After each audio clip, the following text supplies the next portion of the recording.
The second draft of the state health education standards was released today. The first draft brought a lot of controversy, some arguing the content was too extreme for young children. So what's changed? Channel 8's Yosef Nasser breaks it all down for us in our top story tonight. Yosef? Good evening, Rod and Megan. I can tell you that the revised health standards have almost no mention of the concepts that were so polarizing to some, things like gender identity and sexual orientation. The Department of Education says they're not ignoring the needs of LGBTQ students. They just feel those conversations are best had at a local level.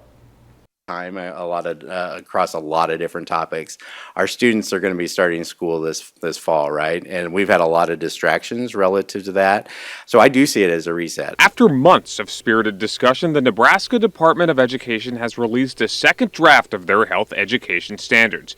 Instead of schools teaching students about themes related to gender identities, NDE expects those conversations to happen on more of a case-by-case basis. I do think it's going to be important that at a community level they're able to have that conversation between schools and parents and the students themselves. Notably absent from the second draft is much of any conversation about gender identity, which would have been introduced to students in the first grade in the original standards. In fact, the only mention of gender identity is in the 7th grade, where students will learn to recognize that biological sex and gender identity may or may not differ. There is an important notion of making sure that every student can see themselves in these standards, and the importance of what we look at risk behaviors for our students from various surveys, making sure that students all can see that they fit into the conversations overall. Governor Pete Ricketts, who is very critical of the first draft, made these comments in response to the changes, saying that the standards scrap many topics that Nebraskans found objectionable but, quote, need improvement, specifically mentioning the teaching of gender identity as something he disagrees with. Out Nebraska founder Abby Swatsworth says the organization is, quote, deeply disappointed with the changes made to the health standards